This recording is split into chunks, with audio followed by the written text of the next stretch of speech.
Tuh, waduh, kurang kompak ini. Saya ulangi lah. Assalamualaikum warahmatullahi wabarakatuh.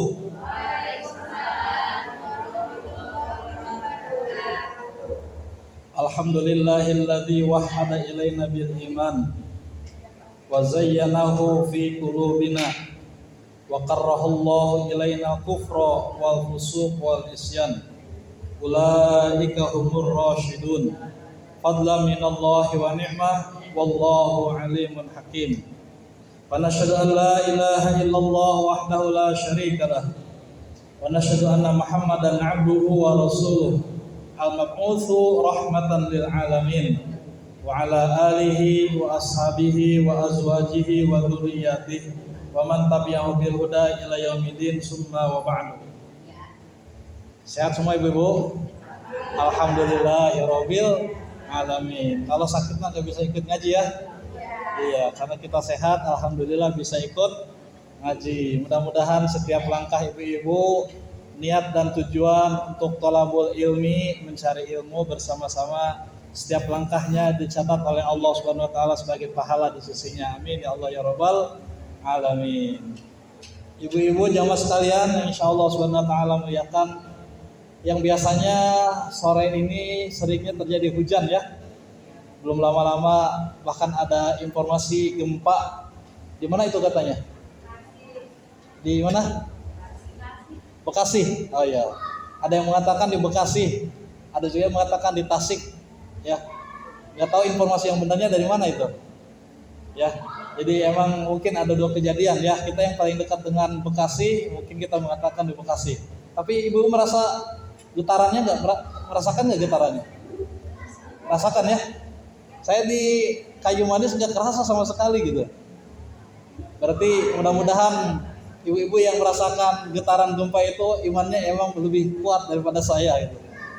Ya, ini sebagai sebagai pelajaran buat kita ya, sebagai pelajaran buat kita terjadinya gempa, terjadinya musibah dan lain sebagainya ini merupakan cobaan dari Allah Subhanahu wa taala. Alhamdulillah kita yang ada di Kota Bogor atau kita yang berada di Kabupaten Bogor alhamdulillah mendapatkan kemenangan, keamanan, ketenangan dan lain sebagainya. Mudah-mudahan kita dijauhkan oleh Allah dari gempa, musibah dan lain sebagainya. Amin ya Allah ya rabbal alamin. Ada doanya kan ya? Yang biasa dibacakan oleh sebagian umat Islam ketika sholat subuh, namanya kunutnya kunut biasa tapi ada doanya. Allahumma fa'annal bala wal waba wal mihan wal fitan. Itu min baladina hadza khassa min buldanil muslimina amah. Ya Allah, jauhkanlah kami dari minal bala, cobaan penyakit, wal waba, cobaan berupa rusak alam dan lain sebagainya, wal mihan wal fitan, dan berbagai macam mihnah, cobaan dari Allah Subhanahu wa taala, wal fitan dan fitnah. Ya, ini kalau sering kita baca doa tersebut, Allah Subhanahu wa taala akan menjaga kita insyaallah dari penyakit atau dari berbagai macam cobaan yang Allah Subhanahu wa taala berikan kepada kita. Hafal doanya ya. Yang hafal boleh ada uang 5.000 ini dari saya. Ada yang hafal enggak doanya? Tambah deh 10.000 deh. Tuh agak baikan ya, dari 5.000 ke 10.000 lumayan buat beli cilok, dapat satu plastik ya. Ada yang hafal doanya? Belum, ya kita baca doa bersama-sama ya. Allahumma dfa minal balai wal wabai wal mihani wal fitani. Ya, jadi ada 4 kita memohon kepada Allah agar dijauhkan. Pertama minal bala, yang kedua dari wabah, yang ketiga mihan, yang keempat fitan. Itu semuanya adalah merupakan nama-nama cobaan yang Allah Subhanahu wa taala berikan kepada kita orang beriman. Kalau orang beriman, cobaan itu merupakan ujian dari Allah. Ya, kalau orang beriman mengatakan bahwa semua cobaan yang Allah Subhanahu wa taala berikan kepada kita untuk menunjukkan sejauh mana kita tambah imannya kepada Allah Subhanahu wa taala. Tapi bagi mereka yang tidak beriman mengatakan, waduh, Allah telah murka kepada saya, Allah telah jauh dengan saya, gitu ya. Bagi kita yang beriman, kita mengatakan itu adalah merupakan cobaan sebagai bentuk apakah kita bertambah imannya atau tidak. Ya, makanya kita sering baca doa itu, Allahumma dfa'annal bala wal waba wal mihan. Wal mihan yang keempatnya apa tadi? Ayo, wal mihan wal fitan. Wal mihan wal fitan. Oke, kita baca sekali lagi ya. Allahumma dfa'annal bala wal waba wal mihan wal fitan. Oke, jadi bala, waba, mihan, fitan 4. Bala itu bukan bala-bala ya, yang digoreng ibu-ibu jualan uduk, bukan bala, artinya cobaan. Minal bala wal waba, ya waba itu sama seperti bala, cuman waba itu cobaan berupa penyakit. Ya, kemarin ada virus ya, ada virus 2022 ya, 2023 ya, ada antraks dan sebagainya, itu bagian daripada wabah ya. Mihan itu cobaan juga dari Allah, berupa misalkan ibu-ibu susah, banyak hutang gitu. Ibu-ibu punya anak mau sekolah susah, mau bayarin sekolah, itu namanya mihan. Ibu-ibu misalkan suaminya kadang-kadang suka gede ambek gitu ya. Gede ambek, marah-marah wae gitu ya, punya duit marah, nggak punya duit marah, kerja nggak mau misalkan gitu. Nah, itu namanya mihan. Ya, yang terakhir adalah fitnah. Ya, fitnah itu apa? Fitnah hidup. Ya, fitnah hidup itu lebih banyak daripada cobaan hidup. Ya, fitnah hidup itu bahkan bisa terjadi kepada siapapun. Bagi orang yang beriman, dia beriman tapi gak pernah sholat, tidak pernah ikut ngaji, tidak pernah melakukan kebaikan, tapi hidupnya selalu merasa bahagia, duitnya banyak, motornya sampai punya 3, apalagi mobilnya punya 2, rumahnya wah mewah. Kita sering bertanya, saya biasa aja, saya sering ngaji loh, saya sering sholat malamnya rajin, sholatnya tepat waktu, tapi susah hidup saya gitu. Bagi dia yang tidak pernah sholat, tidak pernah ngaji, tidak pernah baca Quran, tidak pernah berbuat baik, tapi hidupnya bahagia, itu namanya apa? Tapi hidupnya banyak hartanya, banyak uangnya, bahkan kelihatan suaminya juga klimis gitu, enak dipandang lah gitu. Nah, itu namanya apa istilahnya? Bagi orang yang beriman itu namanya apa? Istidraj. Namanya apa? Istidraj. Apa itu? Cobaan dari Allah ketika dia beriman tapi kemudian dia tidak pernah melakukan kebaikan, tidak pernah berbuat soleh. Banyak begitu ya. Kita mungkin sering lihat ya, ada tetangga kita, dia nggak pernah ngaji, sholat juga kayaknya nggak pernah, bahkan mungkin tidak pakai menutup auratnya, tidak berkerudung dan sebagainya, tapi hidupnya kayak bahagia amat gitu ya. Anaknya banyak, bahkan anaknya sukses gitu, bukan sukses nih. Kalau sukses biasa ini, sukses ya. Kayaknya tapi saya melihat dia nggak pernah sholat, padahal kok bisa begitu ya gitu. Itu namanya istilahnya apa? Istidraj. Tapi bagi kita yang beriman, kita rajin ngaji, alhamdulillah setiap Sabtu ngaji ya. Setiap Sabtu ngaji, minggu pertama, minggu kedua, minggu ketiga, minggu keempat, alhamdulillah rajin. Tapi ya ini ada tapinya. Tapi kadang-kadang saya suka susah, hutang lagi. Ini hutangnya bukan ke bukan ke tukang biasa, yang suka datang-datang ke rumah-rumah, ya. Yang suka datang ke rumah, bukan hutang begitu. Kita punya hutang banyak, suami gak kerja di rumah, gitu ya. Suami kadang-kadang kerja juga, pendapatannya tidak sesuai dengan apa yang diharapkan, gitu ya. Sholat kita rajin, ngaji kita rajin, berjamaah pengajian juga selalu datang kemana-mana, ya tidak hanya di sini. Tapi hidup saya susah terus gitu, ya. Maka kata Rasulullah SAW, ajaban li amril mukmin. Sampai Rasulullah SAW itu kaget, terpesona, merasa, hebat emang orang Islam itu gitu. ajaban li amril mu'min. Kata Rasul, aku kagum terhadap orang yang beriman seperti tadi. Ya, hidupnya biasa saja, ya, hidupnya tidak banyak uang gitu ya bahasanya. Hidupnya apa adanya, tapi dia rajin ibadat pada Allah Subhanahu wa taala. Kata Rasul, ajaban li amril mu'min.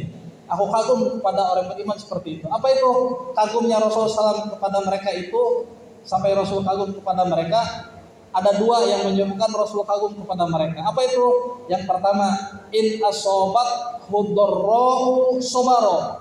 Jika Allah memberikan cobaan kepadanya, yang empat ini, bala, wal waba, wal mihan, wal fitan, sobaro, dia bersabar. Gak punya duit, sabar, tapi tetap kerja, tetap ngaji, tidak mengeluh gitu ya. Itu susah banget kayaknya. Dia bersabar. Suaminya kadang-kadang pulang suka malam gitu ya. Kadang-kadang kalau pulang pun nggak bawa duit, padahal di rumah lagi susah gitu. Buat masak aja kadang-kadang susah. Apalagi buat kebutuhan yang lainnya, pengen seperti tetangga, pengen seperti apa di sebelah. Baru kemarin beli motor, udah motor lagi beli. Ternyata motornya motor kredit gitu ya. Ya, dan lain sebagainya. Sabar, kemudian dia bersabar. Rasul kagum kepada orang seperti itu. Wa in asobathu, dan jika dia mendapatkan sesuatu an-na'ma'u berupa kenikmatan, syakaro, kemudian dia bersyukur.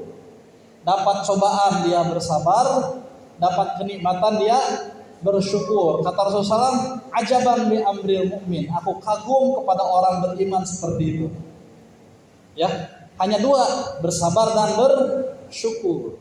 Nah, kalau kita tidak mau kena istidraj tadi, itu tadi dua. Kalau kita tidak mau kena istidraj tadi, maka kita harus dua, sobaro atau syakaro. Ketika kita susah, kita bersabar. Ketika kita mendapatkan nikmat, kita bersyukur. Dan yang perlu diingat Ibu ya, kalau kita mendapatkan nikmat, kemudian kita ceritakan bukan karena ingin ria, bukan karena ingin dipuji, itu merupakan perintah di dalam agama. Wa amma bi ni'mati rabbika fahadis. Surat apa itu? Surat apa? Wa amma bi ni'mati rabbika fahadis. Surat Duha. Oke, Ibu boleh ambil air minumnya Bu satu. Jawabannya benar. Surat apa? Surat Duha. Jadi surat Ad-Duha. Jadi kalau ibu misalkan anaknya sukses, anaknya lulus sekolah, dapat peringkat 1 atau kuliah, setelah kuliah langsung kerja, diceritakan kepada tetangga, itu bagus Ibu, sebagai motivasi. Boleh, asal jangan ria. Jadi kalau misalkan ada orang menceritakan kebaikan kepada orang lain, itu merupakan bagian daripada pelaksanaan agama. Bagian daripada pelaksanaan agama. Ketika kita mendapatkan nikmat, ketika kita mendapatkan rizki dari Allah, kemudian kita menceritakan kepada orang lain, bukan niat karena ingin ria, bukan niat karena ingin diangkat-angkat, bukan niat karena takabur dan sombong sebagainya, bukan. Tapi kita ingin memberikan motivasi kepada orang lain, itu adalah sesuatu yang positif. Bahkan itu disebut dengan wa amma bi ni'mati rabbika fahadis. Pernah Ibu cerita begitu ya? Ada yang begitu cerita, suaminya alhamdulillah bagel gitu ya, sholatnya rajin. Bahkan tiap bulan ngasih uangnya ya minimalnya 25 juta lah gitu. Minimalnya itu ya, minimal itu. Apalagi pokoknya alhamdulillah anak-anaknya sukses. Sekolah SMA-nya bisa kuliah di kampus-kampus favorit gitu ya. Ada yang sekolahnya di SMA-nya di sekolah favorit, SMP-nya, pokoknya alhamdulillah lah. Kemudian menceritakan kepada tetangganya, kalau emang niatnya itu untuk memberikan motivasi kepada yang lain, itu adalah merupakan bagian daripada perintah agama. Wa amma bi ni'mati rabbika fahaddis. Asal syaratnya apa? Asal syaratnya jangan sampai ria. Jangan sampai ada rasa takabur, sombong. Wah, tadi malam tahu nggak? Saya sholat tahajud 12 rakaat loh, keren, nah gitu. Ya, tadi malam saya sholat witir sampai pegel kaki saya. Aduh, ya Allah, benar-benar enak ternyata sholat witir ya. Kalau sampai capek banget enak udah. Kalau emang niatnya itu memberikan motivasi kepada orang lain, menjadi pahala. Tapi kalau emang niatnya untuk supaya dia disebut hebat, apalagi sampai sombong, nah ini malah menjadi dosa gitu. Makanya kalau di masjid-masjid lain ya sering ada pengumuman ya kalau sebelum Jumat, Bapak siapa misalkan Bapak Ujang alhamdulillah telah bersedekah 10.000 gitu ya, ada gitu ya. Bapak Inu alhamdulillah telah memberikan sedekahnya ke masjid 200.000 gitu misalkan ya. Mungkin ada orang sebagian mengatakan, mentang-mentang 200.000 sombong pengen disebut nih saya nih. Saya mah alhamdulillah hamba Allah nggak disebut nama saya. 500.000 gitu disebut kepada orang lain. Saya nih hamba Allah gitu, tidak disebut kepada orang lain. Kalau emang dia niatnya tadi, kalau emang dia niatnya ingin supaya didengar, namanya riya atau sum'ah, ingin supaya mendapatkan pujian, ya, ingin supaya mendapatkan wah hebat memang dia mah, rajin memang dia sedekahnya, ini menjadi dosa. Tapi kalau ingin niatnya memberikan motivasi, nah gitu ya, dia bersedekah, biasa gitu ya, bersedekah 10.000, 20.000 gitu ya. 50.000, 100.000, tapi niatnya memberikan motivasi kepada orang lain, ini merupakan bagian daripada wa amma binikmati rabbika fahadis. Jadi boleh kita menceritakan kebaikan yang Allah Subhanahu wa taala berikan kepada kita. Boleh kita menceritakan kebaikan yang telah Allah Subhanahu wa taala berikan kepada kita. Maka ada hadis mengatakan at-tahaddusu bi nikmatillahi syukurun. Menceritakan kebaikan dari nikmat yang telah Allah Subhanahu wa taala berikan kepada kita itu adalah merupakan kesyukuran. Bahkan Rasul katakan, wa tarkuha kufrun, orang yang meninggalkannya itu adalah kekafiran. Kekufuran bukan kafir, kekufuran. Jadi saya ulangi, kalau ada ibu-ibu jamaah pengajian di sini mendapatkan nikmat, mendapatkan anugerah, mendapatkan kebaikan, mendapatkan keberkahan yang Allah Subhanahu wa taala berikan, maka kita menceritakannya kepada orang lain adalah merupakan bagian daripada kesyukuran. Ada ibu-ibu berangkat ibadah haji ya, ada mau berangkat ibadah haji, kita melaksanakan apa? Ngasih tahu kepada tetangga-tetangga namanya apa? Namanya apa? Walimatus safar. Ini bagian daripada tahadus binikmah ya. Alhamdulillah Ibu Ustazah ketua pengajian kita ya, kata si ibunya alhamdulillah akan berangkat ibadah haji yang kedua kalinya karena dia jualan bubur, dia naik apa berangkat haji 2 kali gitu. Ada filmnya itu ya, ada filmnya. Oke. Dia menceritakan kepada orang lain bahwa dia bisa melaksanakan ibadah haji yang kedua kali. Ini bagian daripada kesyukuran. Disebut dengan walimatus safar. Ada anak kita atau tetangga kita nikah, kemudian ada acara pernikahan, apa namanya? Walimatu apa? Kalau ada tetangga kita yang hajatan, anak kita apa namanya nikahan, atau tetangga kita nikahan, itu ada walimah namanya, walimatu arus ya. Walimatu arus artinya apa? Acara pernikahan. Nah, itu juga bagus dan disunahkan kita melaksanakan itu. Bahkan ada sebuah hadis mengatakan kalau ada seorang laki-laki mendatangi seorang perempuan, kemudian mereka melakukan ijab qabul, maka kata Rasulullah SAW harus diramaikan. Kemudian sahabat itu mengatakan kepada Nabi, wahai Nabi, aku nggak punya apa-apa di rumah, bahkan aku hanya punya baju yang aku pakai. Nabi mengatakan, engkau punya punya kurma di rumah? Nggak punya. Engkau punya kambing? Nggak punya. Engkau punya apa yang bisa kau ramaikan untuk pernikahanmu? Aku di rumah nggak punya apa-apa, wahai Nabi. Kemudian Nabi mengatakan, kamu datang ke belakang rumahku, ambil tuh kambing buat kamu, katanya. Akhirnya Nabi memberikan kambing kepada si sahabat itu, kemudian dibawa pulang, ramaikan pernikahanmu. Jadi kalau ada orang nikah diam-diam gitu ya, perlu curiga kita, jangan-jangan ini gitu ya. Jadi kalau ada orang pernikahan kemudian kita meramaikan atau datang kepada pernikahan, apalagi sampai diundang ya. Kalau sampai diundang itu harus datang. Kalau kita tetangga mungkin nggak diundang pun ya datanglah gitu ya. Kalau kita tetangga, saya nggak diundang, ngapain saya datang, so GR gitu ya. Soge, ngapain saya datang? Saya mah nggak diundang, malah dia ngundang yang jauh-jauh. Saya tetangganya, kalau tetangga mah datang atuh. Gitu. Sebagai bentuk bagian daripada walimatul arus. Ya. Kalau ada anak kita, ya kemudian mau disunat, kemudian kita ngundang tetangga-tetangga. Mungkin hajatan mah enggak gitu ya, tapi kita ngundang tetangga, kemudian malamnya tahlilan, pengajian dan lain sebagainya. Itu namanya apa? Walimah apa itu? Kalau ada anaknya yang disunat Bu ya, siapa yang punya anak laki-laki, ya anaknya disunat tuh ya. Anak laki-laki pasti disunat usia baik 5 tahun, ada yang 10 tahun, tahun 20 tahun mah udah bangkotan dia. Biasanya kelas 5 SD gitu ya, paling maksimal itu kelas 5 SD ya. Kelas 5 SD berarti usia berapa itu? 10 tahun lah ya. 10 tahun lah, jarang yang sampai 12 tahun, 15 tahun belum disunat, jarang ya. 10 tahun lah maksimalnya gitu, terakhirnya itu. Kemudian kita mengadakan acara di rumah, ada yang hajatan gitu ya. Ada yang ngundang tetangga, kemudian tasyakuran di rumah. Nah, namanya itu walimah apa? Walimatul khitan. Ya, jadi ada pertama disebut dengan walimah apa? Kalau ada orang berangkat ibadah haji atau umroh, kemudian mengadakan acara di rumahnya, namanya apa?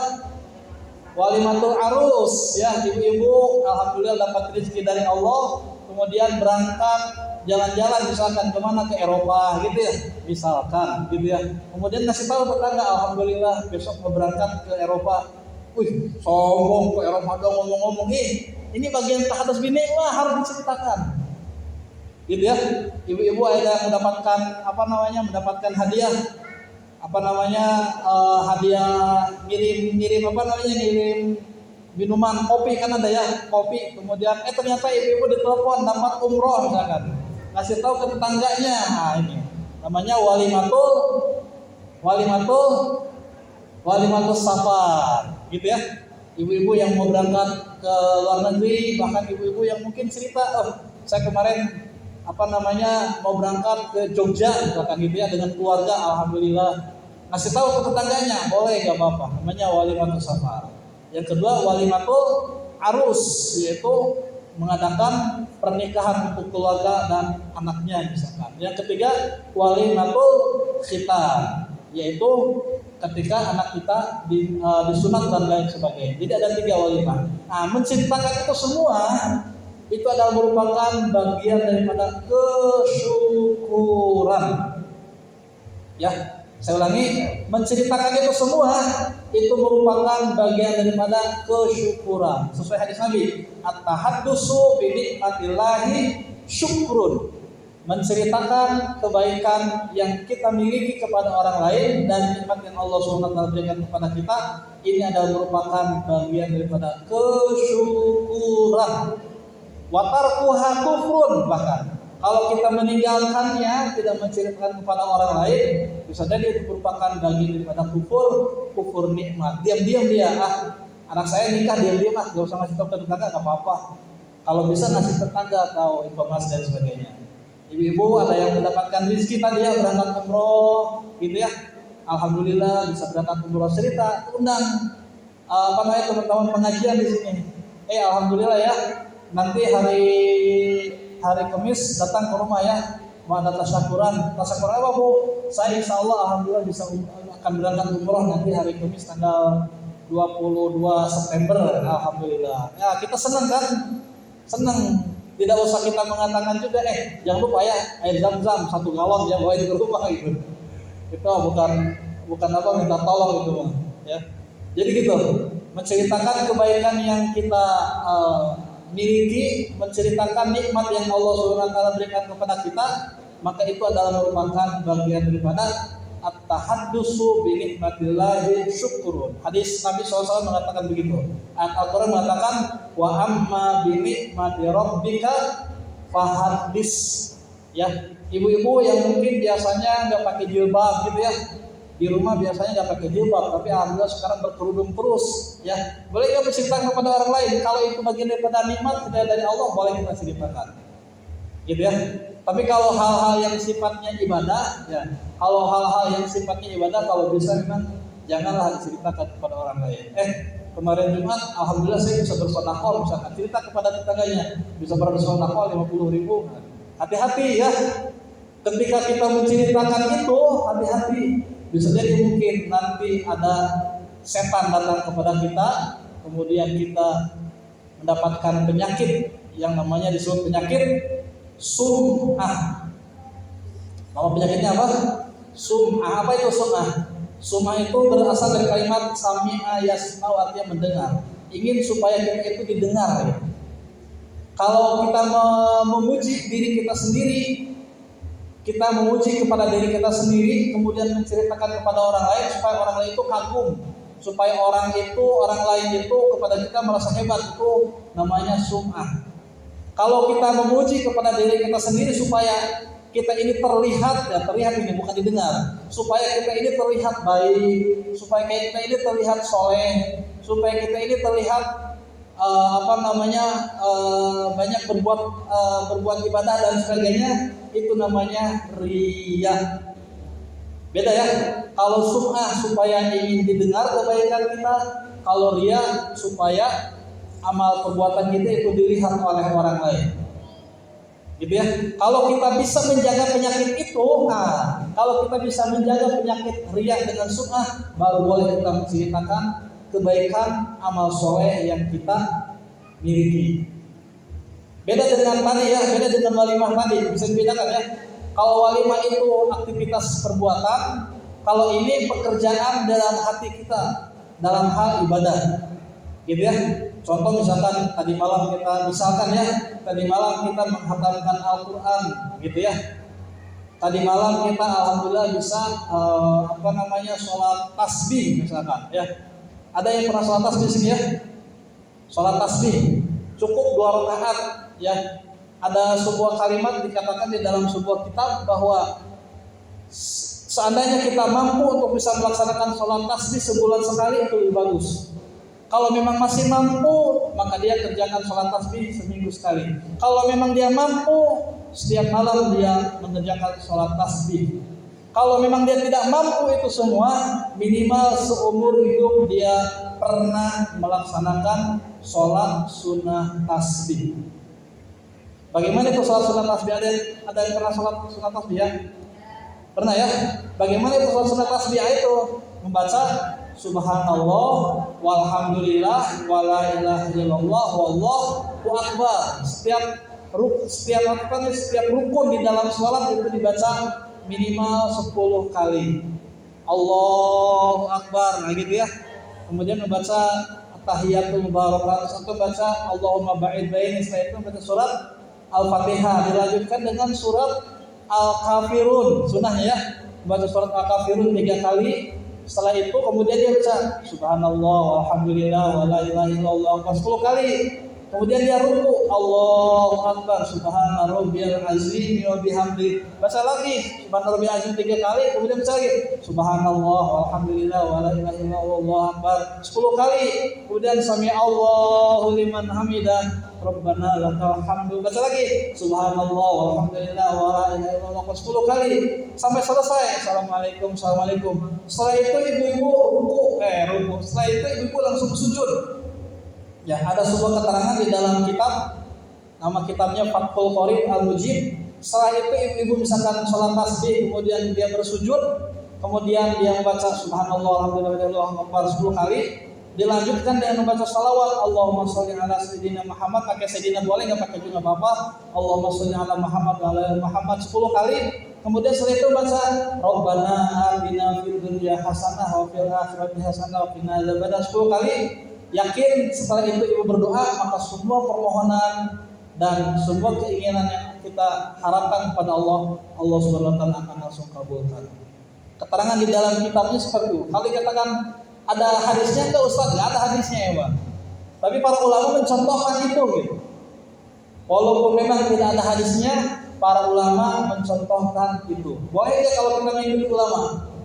Boleh. Itu bid'ah Ustaz, karena Nabi tidak melakukan itu gitu ya. Kan yang sesuatu yang tidak dilakukan oleh Nabi itu bid'ah. Tapi kan para ulama juga orang soleh, orang paham, orang ngerti terhadap agama. Kita bisa paham agama karena ada ulama yang mengajarkan kepada kita. Kalau tidak ada ulama kita tidak akan bisa paham terhadap agama. Nabi SAW berfirman, kemudian menjadi sebuah hadis. Kemudian dari hadis tersebut ditulis oleh para sahabat. Para sahabat kemudian mengajarkannya kepada tabi'in. Tabi'in mengajarkannya kepada murid-muridnya. Tabi'in itu para ulama namanya. Para ulama, Imam Syafi'i, Imam Hanafi, Imam Hambali, Imam Maliki ini masuk ke dalam generasi tabi'in yang kedua. Tabi'in. Nah, mereka para ulama yang telah mengajarkan kepada kita, maka apa yang mereka tulis di dalam kitabnya, apa yang mereka jelaskan di dalam kitabnya, kemudian kita baca, kemudian kita amalkan, itu insya Allah akan bernilai pahala di sisi Allah Subhanahu wa Ta'ala. Pernah ada yang begitu, Ibu?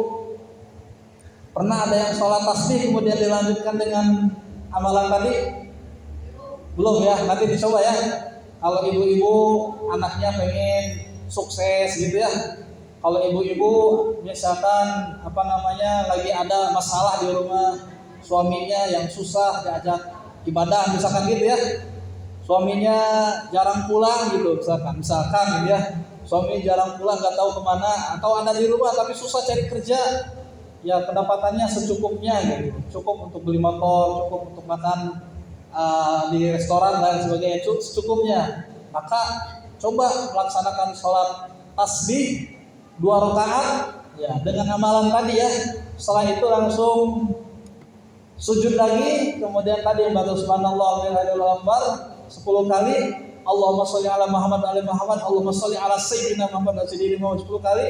Dilanjutkan Rabbana atina fid dunya hasanah wa fil akhirati hasanah wa qina adzabannar 10 kali. Setelah itu apa yang kita mintakan, apa yang kita hajatkan, Allah pasti akan kabulkan. Keterangan di dalam kitabnya begitu.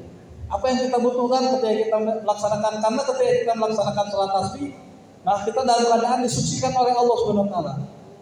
Kalau kita tidak biasa sholat sunat tasbih itu mungkin bisa setengah jam baru selesai ya.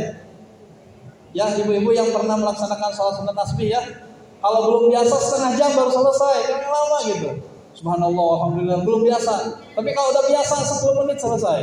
Bahkan kalau sering paling 5 menit beres gitu.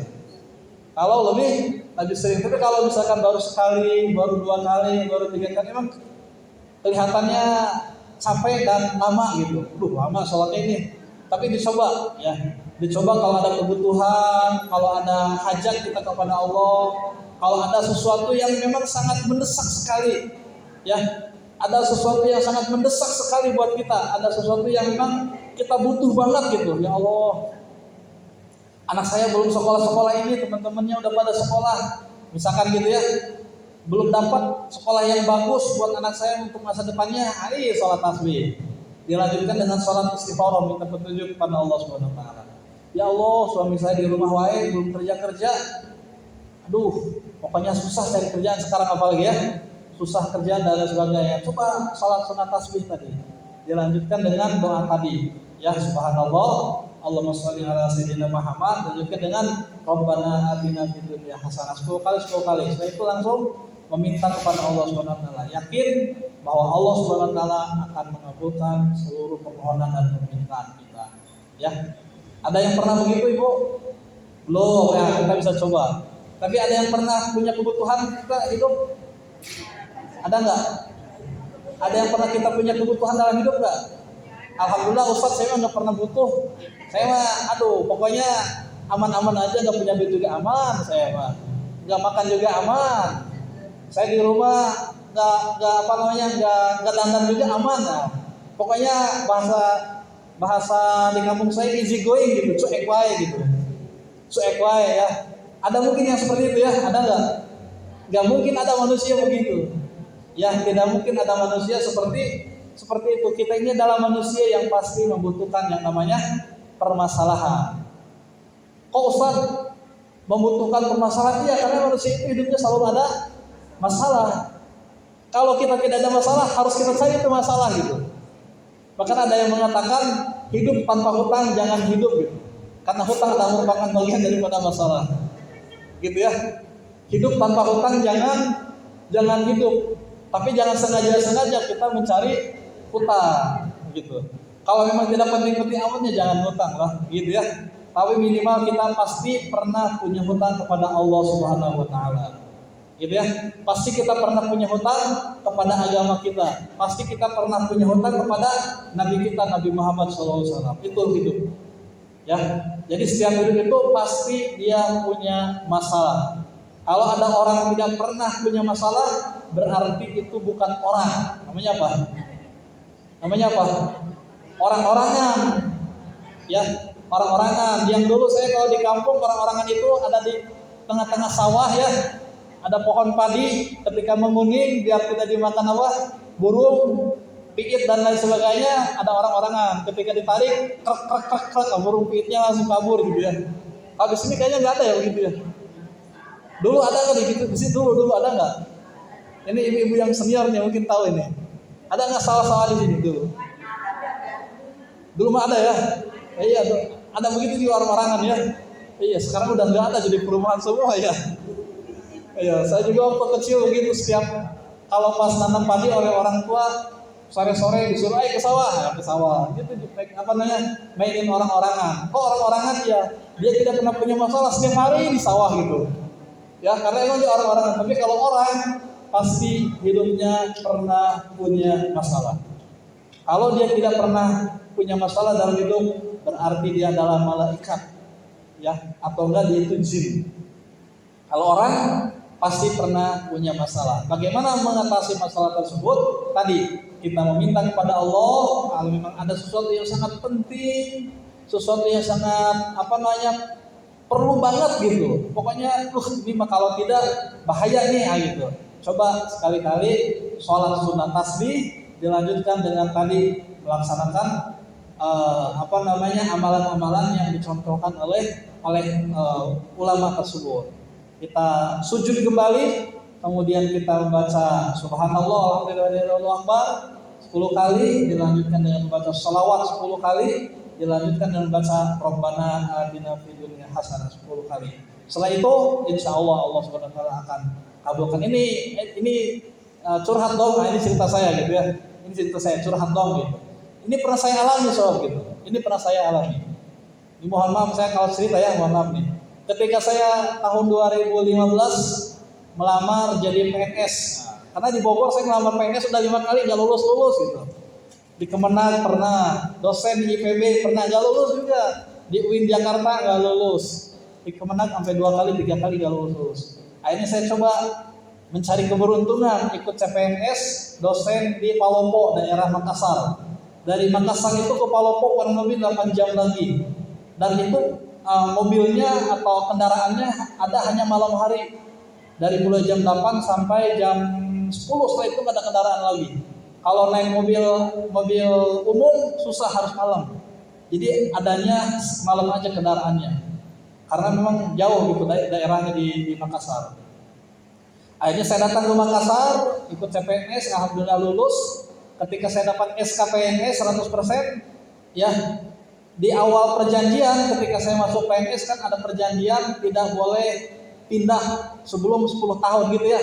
Perjanjian pakai matra ya. Kalau saya tidak melaksanakan perjanjian itu, maka saya siap untuk PNS-nya diambil kembali, artinya di blacklist dan sebagainya. Oke, saya siap. Tapi ternyata ketika dapat SKPNS baru 3 tahun, waduh, gimana ini saya pengen pindah karena di Palopo nggak ada keluarga. Nggak ada istri, nggak ada anak, sendiri aja di sana. Ya, yang namanya laki-laki ya. Pernah pengalaman jadi laki-laki? Enggak ya? Enggak. Yang namanya laki-laki kalau nggak ada istri pasti susah gitu. Ya, pasti stres gitu. Pasti pokoknya stres lah gitu. Pulang 2 bulan sekali baru pulang, 2 bulan sekali baru pulang. Di rumah hanya 2 minggu balik lagi ke Palopo. Ya, 2 bulan baru pulang. Aduh, pokoknya stres lah gitu. Kata saya daripada berbuat zina, daripada berbuat dosa dan lain sebagainya, ya udah saya melaksanakan sholat itu. Saya setiap malam mungkin pas dapat SKPNS, kemudian saya rajin sholat itu, sholat tasbih ya, sholat tasbih, kemudian dilanjutkan dengan tadi subhanallah, alhamdulillah, wallahu akbar. Alhamdulillah dalam waktu 1 bulan ada orang ngasih tahu, mau pindah, coba datang ke Kemenag gitu, coba datang ke Kemenag pusat ya. ketemu dengan orang ini, ketemu dengan orang, saya nggak tahu itu orang itu siapa gitu. Akhirnya saya datang ke Menang, ketemu orang tersebut, kemudian dia kasih jalan kalau mau pindah mutasi, coba ente ikuti arahan saya kata dia. Coba gini. Ternyata alhamdulillah dalam proses 1 minggu SK saya kemudian dirapatkan di Kemenang Pusat, kemudian keluarlah SK mutasi pindah dari Palopo ke UIN Banten. Alhamdulillah. Yang seharusnya 10 tahun, ini baru 1 tahun, ternyata Allah berikan kemudahan untuk mutasi pindah. Kenapa? Karena saya yakin tadi ya, dengan membaca subhanallah, alhamdulillah, lanjutkan salawat, lanjutkan dengan Rabbana Atina, dengan sebelumnya salat sunat tasbih, ternyata memang ketika kita yakin Allah membukakan dan memudahkan jalan kita. Walaupun mungkin ada sebagian yang mengatakan wah itu bid'ah, karena Nabi tidak mengamalkan itu, karena Nabi tidak mengajarkan itu. Tapi para ulama telah memberikan ilmunya kepada kita. Ada keterangannya di dalam kitab, ada penjelasannya di dalam kitab. Kalau kita percaya dengan para ulama, ya alhamdulillah. Saya nggak percaya dengan ulama, ya silahkan. Kamu ngerti agama kan dari ulama, gitu ya. Kamu paham terhadap agama kan dari ulama. Dari mana kita bisa tahu tentang sholat kalau bukan dari ulama? Bagaimana kamu bisa tahu wajibnya kita mencari ilmu kalau bukan dari ulama? Siapa itu ulama? Ulama adalah orang-orang yang mengajarkan ilmunya kepada umatnya karena keikhlasan dan karena keilmuan, ketinggian ilmu mereka kepada Allah Subhanahu wa taala. Allah katakan, "Innama yakhsyallaha min ibadihil ulama." Sesungguhnya hanyalah ulama yang takut kepada Allah Subhanahu wa taala, karena mereka takut kepada Allah sehingga ilmunya bisa bermanfaat untuk kita semua. Amin ya Allah ya Rabbal alamin. Ini sebetulnya penjelasannya dari ibu ketua pengajian, bukan ini ya. Penjelasannya tentang